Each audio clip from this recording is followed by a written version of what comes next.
It is time, it is high time, it is time, it is high time. এটা দ্বারা মূলত বোঝায় কোনো কাজ করার সঠিক সময়, সঠিক সময়। যেমন কোনো কাজ করার সঠিক সময়। এখন it is time, it is high time অর্থগত, অর্থাৎ ইট ইজ টাইম বলার ক্ষেত্রে ইট ইজ হাই টাইম মানে একটু জোর দেয়া বোঝায়।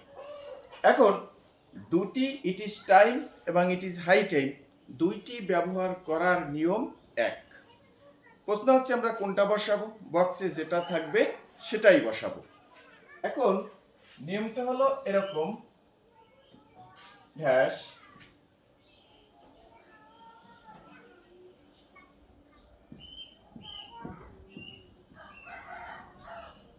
changed our food habits.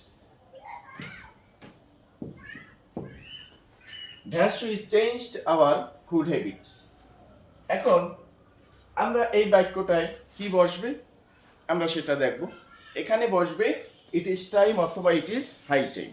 যখন কি করে বুঝবো, আমরা বুঝবো এইভাবে যে এখানে শূন্যস্থানটা রয়েছে বাক্যের শুরুতে, শূন্যস্থানটা রয়েছে বাক্যের শুরুতে, কারণ it is time, it is high time বাক্যের শুরুতে বসে, বাক্যের শুরুতে বসে। তাহলে শূন্যস্থানটা বাক্যের শুরুতে এবং ভার্বের পাস্ট ফর্ম থাকবে, অর্থাৎ পাস্ট ইনডিফিনিট টেন্স।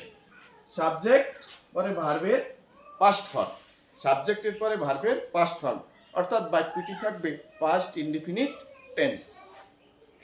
যদি এরকম দেখি যে শূন্যস্থানটা বাক্যের শুরুতে এবং শূন্যস্থানের পরেই সাবজেক্টের পরে ভার্বের পাস্ট ফর্ম রয়েছে, সাবজেক্টের পরে ভার্বের কি থাকবে, পাস্ট ফর্ম, ভার্বের পাস্ট ফর্ম, তাহলে আমরা বুঝবো যে এখানে বসবে যে সাবজেক্টের পরে ভার্বের পাস্ট ফর্ম, তাহলে বুঝবো এখানে বসবে ইট is time,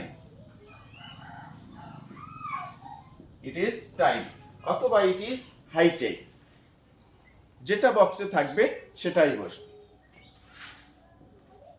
dash to change our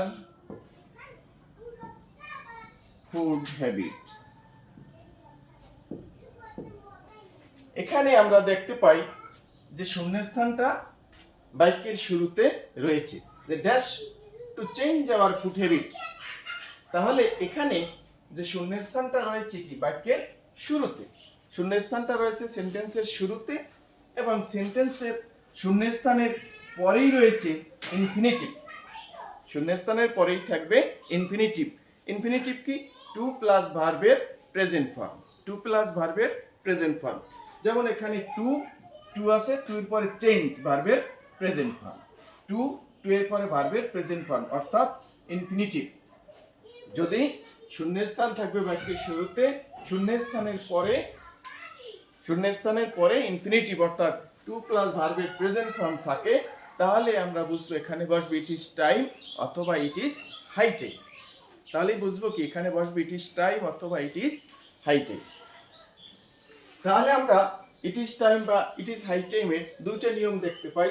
শূন্যস্থানটা থাকবে বাক্যের শুরুতে, শূন্যস্থান বাক্যের শুরুতে, এবং যদি শূন্যস্থানের পরে সাবজেক্ট থাকে তাহলে থাকবে ভার্বের পাস্ট ফর্ম, আর যদি সাবজেক্ট না থাকে তাহলে থাকবে ইনফিনিটিভ, টু প্লাস ভার্বের প্রেজেন্ট ফর্ম। এভাবে যদি আমরা দেখি তাহলে বুঝবো যে এখানে বসবে ইট ইজ টাইম অথবা ইট ইজ হাই টাইম।